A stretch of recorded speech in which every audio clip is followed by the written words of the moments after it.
नमस्कार दोस्तों, Manu short hand classes में आपका स्वागत है। दोस्तों, यहाँ आपको मिलता है रामधारी गुप्ता भाग 2 का अध्याय 43। दोस्तों, इस डिक्टेशन के आउटलाइन और पीडीएफ के लिए हमारा टेलीग्राम चैनल ज्वाइन करें। डिक्टेशन शुरू होगी 3 सेकंड बाद।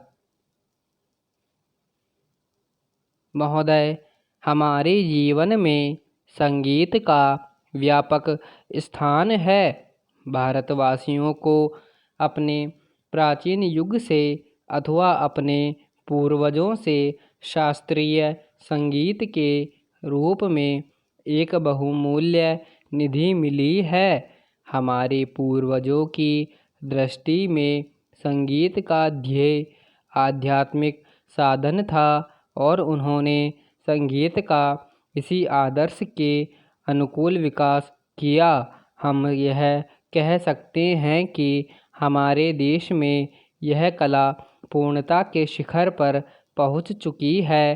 संगीत के ध्येय के संबंध में आज हमारे विचार चाहे कुछ भी हो, यह सभी स्वीकार करेंगे कि इसमें सामंजस्य की ओर ले जाने वाली और व्यक्त जगत से ऐक्य का आभास कराने वाली शक्ति निहित है।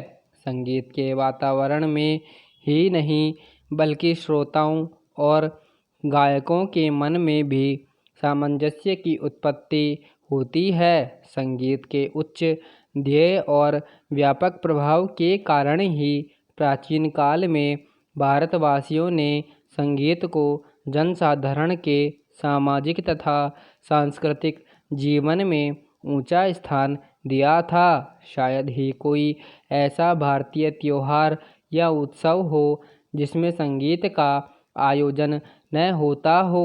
संगीत जन्म के मृत्यु पर्यंत हमारे साथ रहता है। हमारे सभी रीति रिवाजों में इसका कुछ न कुछ स्थान है।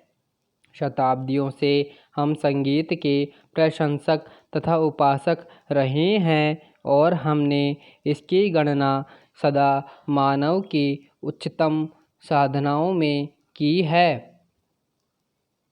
काल के प्रभाव से हम लोगों की रुचि में काफ़ी परिवर्तन हुआ, परंतु शास्त्रीय संगीत उसी प्रकार बना रहा। उसमें कोई विशेषज्ञ और मौलिक परिवर्तन नहीं हुआ। मुसलमान बादशाहों और अमीर उमरों के द्वारा संगीत को केवल प्रोत्साहन ही नहीं मिला, उसमें समयानुकूल हेर फेर भी हुए और आज विशेषकर उत्तर भारत के संगीत ने उसी युग से प्रभावित होकर और बहुत अंशों में अनुप्राणित होकर अपना नया रूप ग्रहण कर लिया है।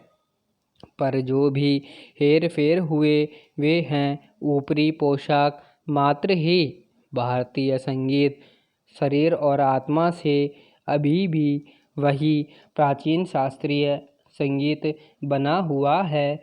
ऐसी आशा की जाती है कि इसमें अभी भी इतनी शक्ति है कि यह अपने को एक बार फिर आधुनिक वातावरण के अनुकूल बना लेगा। प्राचीन संगीत कला भारतीय रजवाड़ों के दरबार में उनके आश्रय से पनपती रही। यह स्वीकार करना होगा कि भारतीय नरेशों द्वारा दिए गए प्रशय के कारण संगीत लुप्त होने से बच गया, परंतु यह भी मानना पड़ेगा कि इन वर्षों में भारत की जनता का शास्त्रीय संगीत में बहुत कम संपर्क रहा। अतः जनता और हमारे परंपरागत सर्वश्रेष्ठ संगीत के बीच एक खाई पैदा हो गई।